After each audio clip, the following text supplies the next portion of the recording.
प्रसाद में रुचि नहीं होती है, प्रसाद में श्रद्धा होती। एक बार मुझे याद आ गई बात, छत्तीसगढ़ में एक शक्ति स्टेट है। शक्ति की राजमाता महाराज जी की शिष्या थी, हमारे परम गुरुदेव स्वामी ब्रह्मानंद सरस्वती जी महाराज जी। जब सन्यासी नहीं थे तब की बात, नारायण नारायण नारायण, शंकराचार्य पद पर नहीं थे, सन्यासी थे तब की बात। घूमते घामते एक बार पहुंच गए स्टेट में। शक्ति माता ने बड़ी श्रद्धा से आवभगत की और भिक्षा का प्रबंध किया।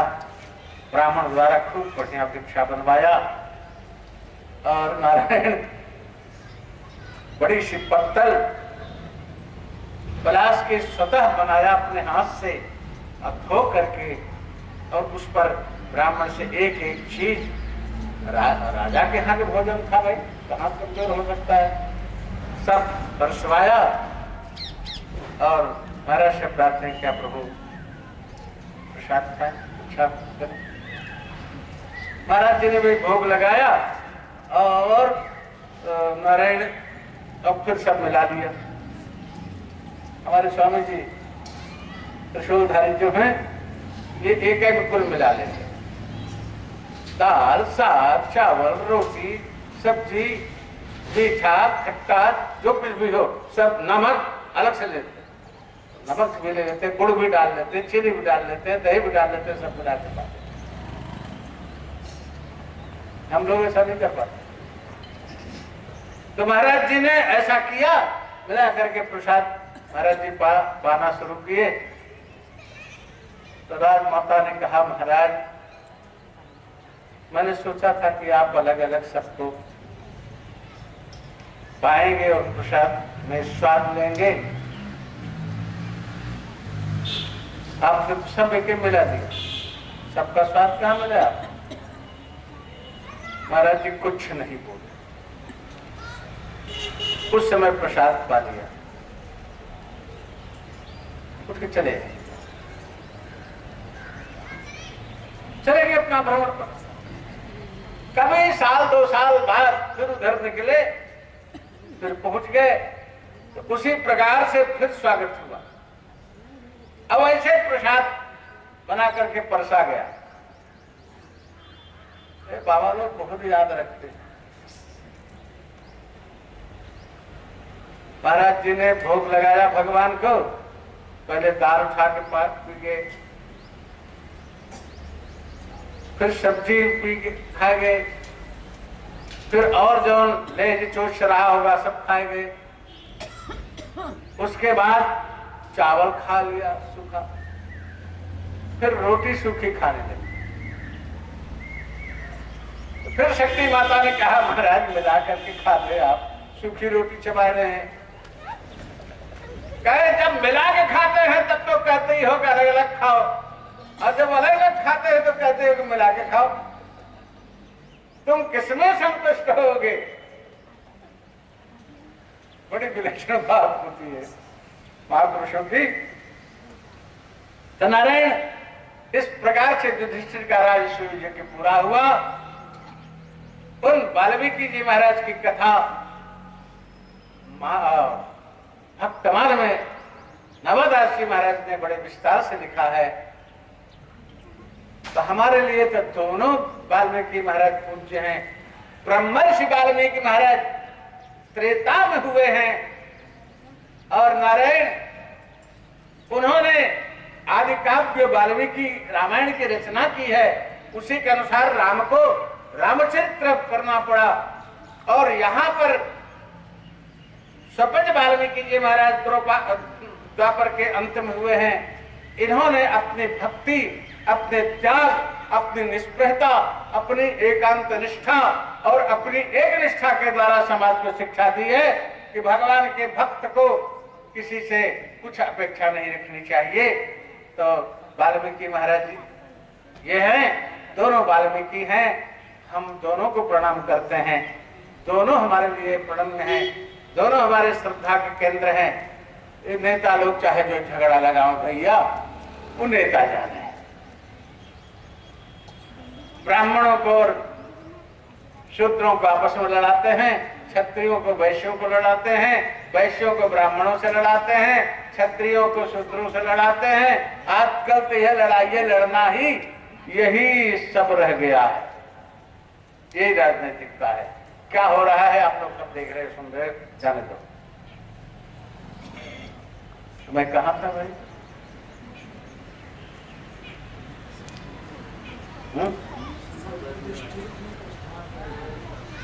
हाँ, तो युधिष्ठिर जी महाराज भगवत धाम को गए। ये धर्म के तीनों अवतार हैं, युधिष्ठिर जी, विदुर जी और सपज वाल्मीकि जी। एक ही काल में तीन रूप से प्रकट होकर के यहाँ की व्यवस्था करा करके और फिर जाकर के वहां यमपुरी की व्यवस्था संभालने लग गए, एक धर्मराज के रूप में। नारायण अब यहां पर परीक्षित राजा, परीक्षित ने प्रजा पालन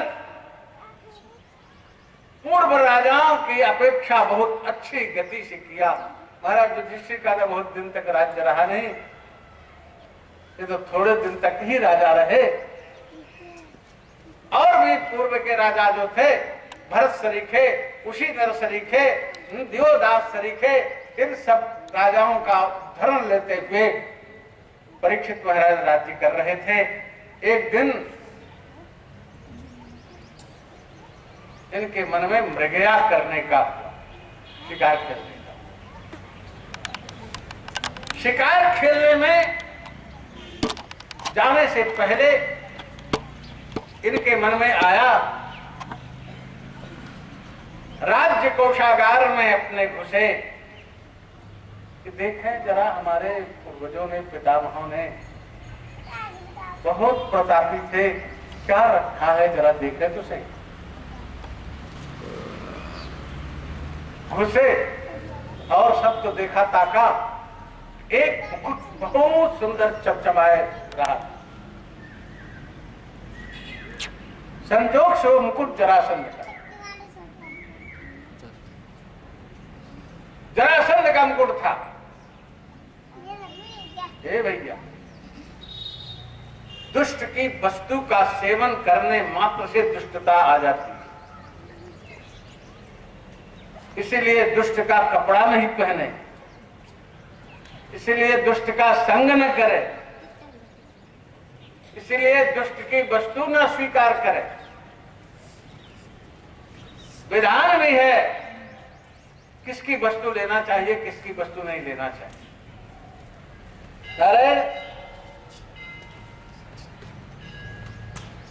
परीक्षित जी उस मुकुट को उठाए और उठा करके अपने सिर को लगा लिए और ठाट बाट से मृगया करने चले। वहां घटना एक घटती है, देखते हैं। एक बैल, तीन पैर उसके नहीं है, एक पैर से खड़ा और एक गैया वहां खड़ी है। उसके पीछे एक काला काला पुरुष राजा के वेश में गैया और बैल को मार रहा है।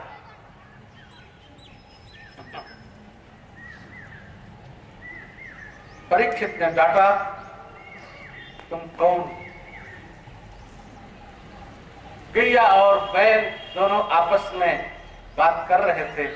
भगवान श्री कृष्ण के स्वधाम गमन कर जाने के कारण मेरी ये दुर्दशा हो। सारी बातें राजा सुन लिए, समझ लिए। पहले देखो हमारे यहाँ के राजाओं में ये गुण था, पशु पक्षियों तक की बोली को समझते थे, उनकी मन की गति को समझते थे। और आज भी पशु पक्षी संकेत करते हैं, बोलते हैं, लेकिन आज का राजा नहीं जानता है, आज का प्रजा भी उसको नहीं समझ पाता। नारायण गैया और बैल की बात सुना और पूछा, तुम लोग कौन हो, तुम्हारे 3 पैर कहाँ गए? तो बताया पृथ्वी ने कि मैं गोरूप धारणी पृथ्वी हूं और ये धर्म रूपधारी बैल हैं, जो 4 पैर होते हैं धर्म के, सत्य, दान, दया और तप। इनके 3 पैर नहीं है, सत्य नहीं है, दया नहीं है, दान नहीं है, सब समाप्त हो गया है, केवल दान बचा हुआ है। और ये व्यक्ति मुझे मार रहा है। उसको डांट करके पूछा, तुम कौन हो जो हमारे राज्य में इस प्रकार का अन्याय कर रहे हो? तो उसने अपना स्वरूप बताया कि मैं कलयुग हूं और मैं आ गया हूं और मुझे अब यहां रहना है। महाराज परीक्षित ने उसका निग्रह किया कि तुम नहीं रह सकते। अगर भगवान श्री कृष्ण नहीं है, हमारे पितामह लोग नहीं हैं, तभी मैं तो जिंदा हूं, मेरे रहते तुम यहां कैसे प्रवेश कर सकते हो? यार दुष्ट लोग बड़े ही युक्तिवादी, अगर सीधे काम न चले तो नम करके काम बना दे। नामान नीच कई अति दुखदाई। निम्न व्यक्ति अगर झुक जाता है तो समझ लो कि घात करेगा जरूर। सर्प खड़ा है और सर्प झुका तो समझ लेना बिना काटे मानेगा। ऐसे दुष्ट व्यक्ति तुम्हारे डर से अगर तुमको झुक करके प्रणाम कर ले तो आज नहीं तो कल जरूर खतरा करेगा। नारायण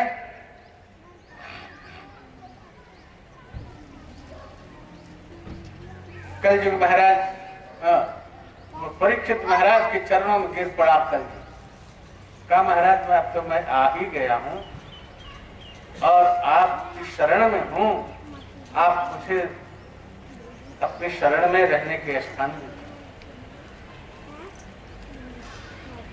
कहा ठीक है, तुम पांडव पौत्र शरण में हो, हम तुम्हें रहने का स्थान देंगे। चोरी, व्यभिचार, जुआ, छल कपट 4 स्थान दे दिया। कहा महाराज इतना पर्याप्त नहीं है, एक आध अच्छी चीज भी दे दो।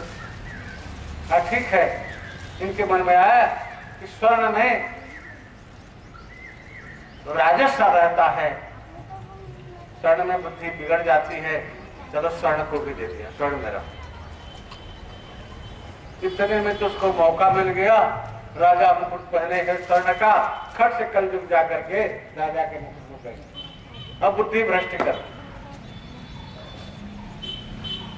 नारायण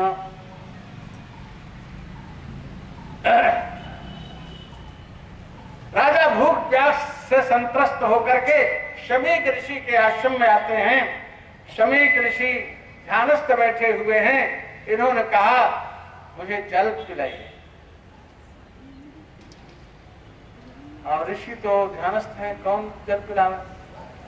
बहुत कहा यहाँ कोई है, मेरी बात सुने, मुझे जल पिलावे, मैं राजा परीक्षित हूं, भूख प्यास मुझे लगी है। लेकिन और कोई था ही नहीं। अब देखो कलयुग ने बुद्धि भ्रष्ट कर दी। महाराज परीक्षित के मन में आया कि ये ऋषि ढोंगी है, मुझको देख करके झूठ मूठ के आंख बंद करके समाधि की स्थिति में बैठा हुआ है। उन्होंने एक मरा हुआ सर्प पड़ा हुआ था, उसको धनुष के कोण से उठाया और गले में लपेट दिया और चले गए। ये समाचार शमीक ऋषि के पुत्र श्रृंगी ऋषि को प्राप्त हुआ। स्नान करके संध्या कर रहा था गंगा जी में। बच्चे जाकर के बताए तो उसको भी विचार नहीं हुआ, उसने वही जल लिया और श्राप दे दिया, हमारे पिता के गले में जिसने सर्प डाला है, आज के 7वें दिन उसको तक्षक नाग डसेगा और वो समाप्त हो जाएगा।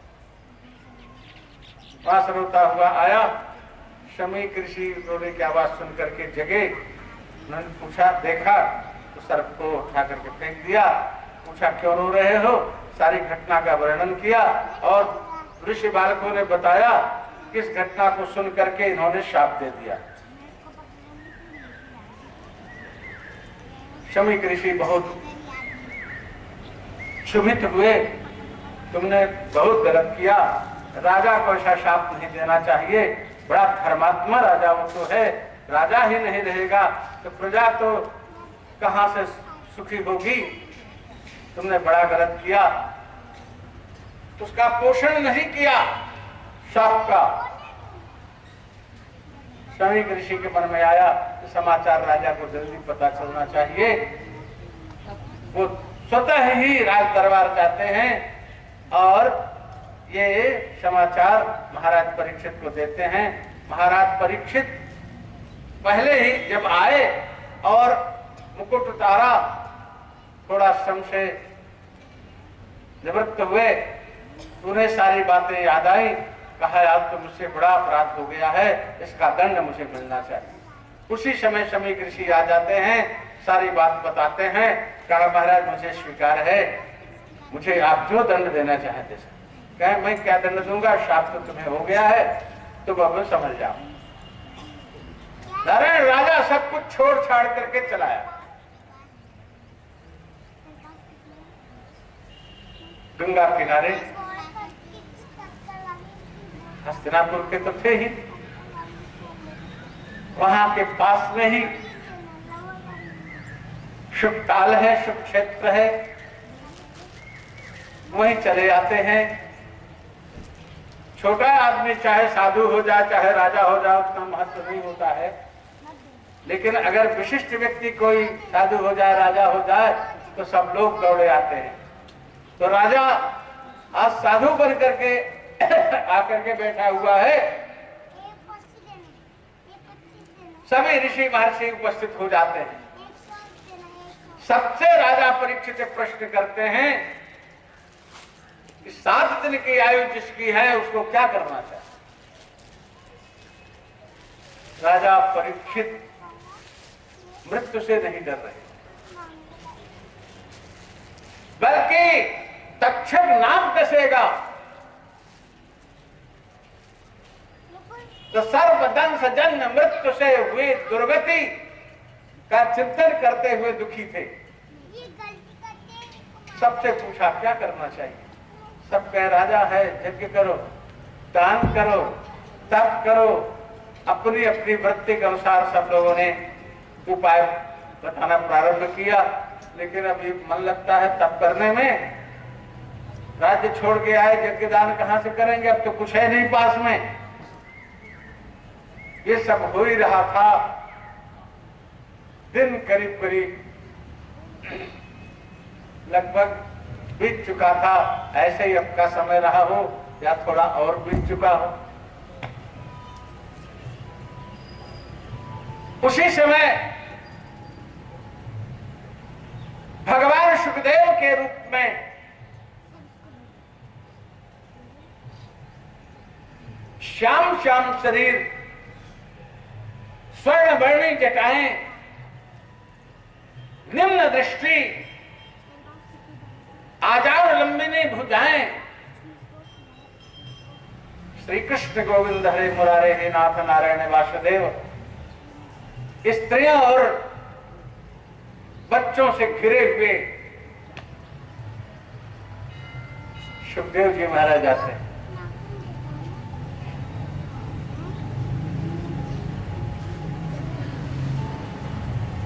मेरा मत थोड़ा सा भिन्न है। सुखदेव जी महाराज कहीं भी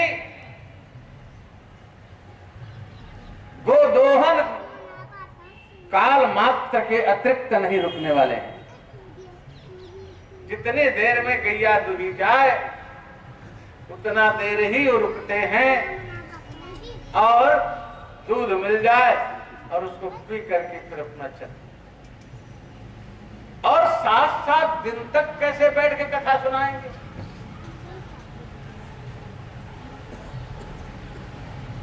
तो इसमें एक तर्क है, तर्क भी है, समाधान। जिन भगवान ने परीक्षित की गर्भ में ब्रह्मास्त्र से रक्षा की, वो भगवान चले थोड़ी कहेंगे।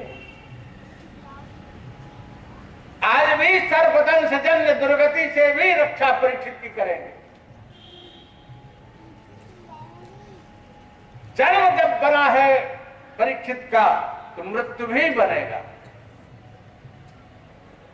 भैया हम लोगों को भी सोचना चाहिए।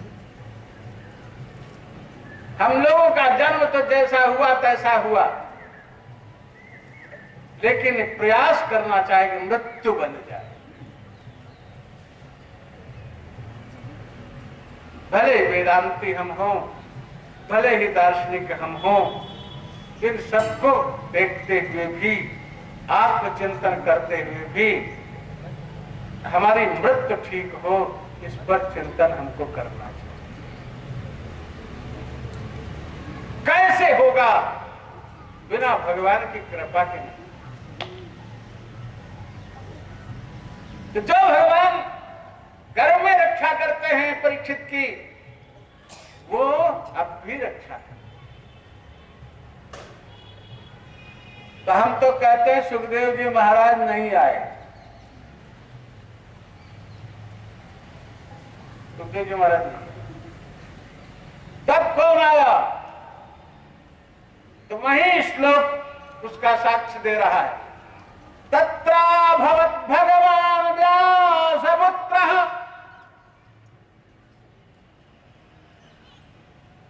तत्र माने वहां शुक्तार क्षेत्र में भगवान श्री कृष्ण व्यासपुत्रो अभवत्। भगवान ही व्यासपुत्र के रूप में, सुखदेव रूप में वहां आकर के बैठ जाते।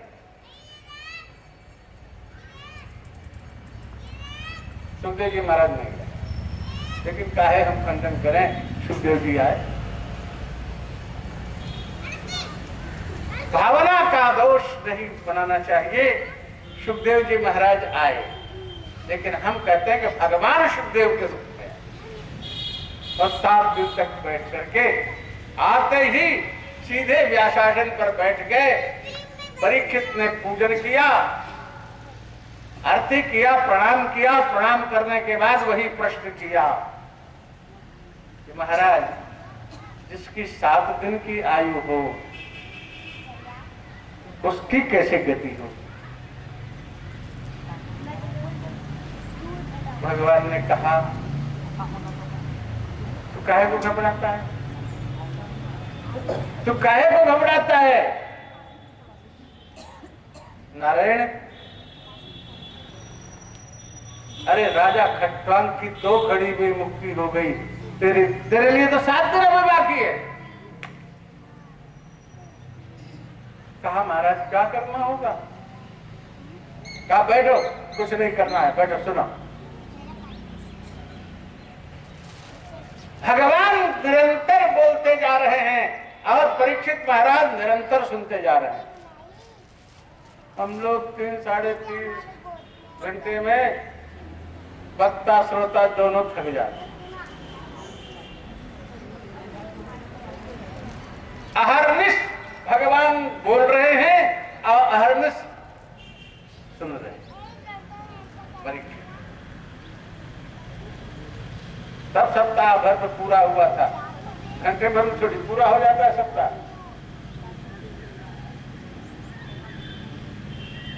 मैंने स्वतः देखा है। पंडित जनार्दन प्रसाद चतुर्वेदी हाथरस के वृंदावन में रहते थे। हमारे आश्रम में 2-3 बार सप्ताह कर चुके हैं प्रयाग में, महाराज ने करवाया। नारायण जो 12-12 घंटे बोलते,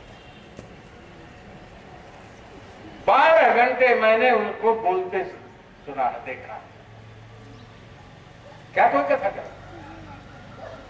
सुबह 4 बजे से 7:30 बजे तक स्वतः मूल पाठ करते हैं। आज कोई वक्ता मूल पाठ करते ही नहीं, मूल से कोई मतलब।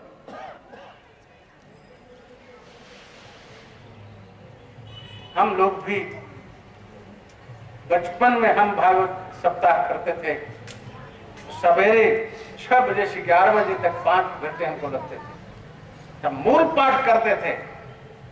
दूसरे समय 2 से 5 अथवा 3 से 6 गर्मी सर्दी जैसा समय हो, उसके अनुसार 2-3 घंटे में सारांश उसका था।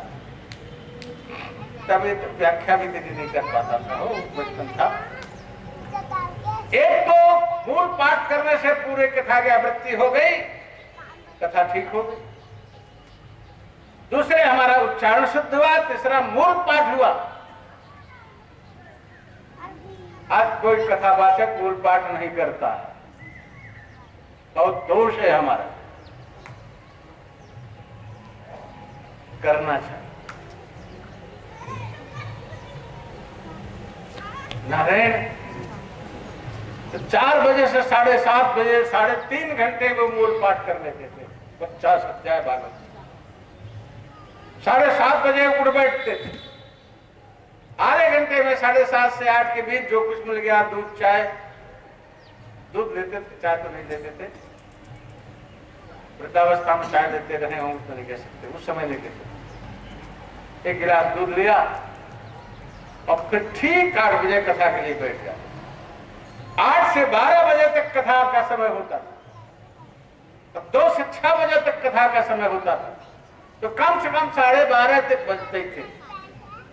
और ठीक 2 बजे फिर फलाहार लेकर के, दिन में भोजन नहीं करते थे, फलाहार लेकर के 2 बजे कथा में बैठ जाते थे और 6 बजे के बदले 7 बजे तक कथा करते। आज कौन इतना बैठने वाला है?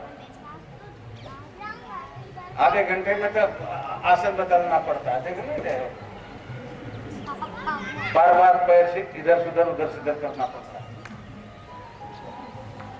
हाँ, उस समय 40-45 में थे, इस समय 70-72 का कितना अंतर था। तो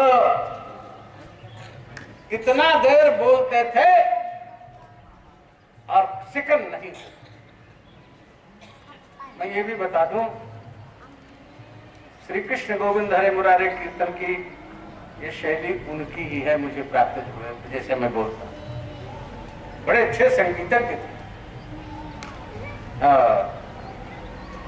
ये अलाउद्दीन, क्या नाम था मैहर वाले का? नहीं, अलाउद्दीन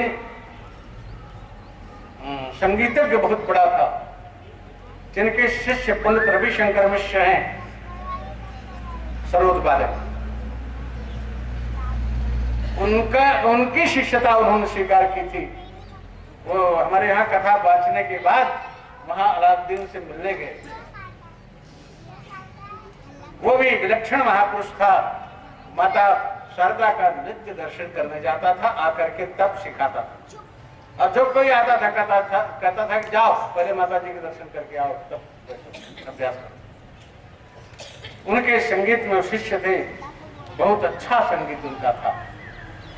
तो कहने का मतलब, आज भैया नहीं हो पाता उतना। परीक्षित महाराज सुन रहे हैं, भगवान श्री कृष्ण सुना रहे हैं सुखदेव जी के रूप। इस प्रकार से वो प्रश्न हुआ, भगवान ने सांत्वना दी और सांत्वना देकर के कहा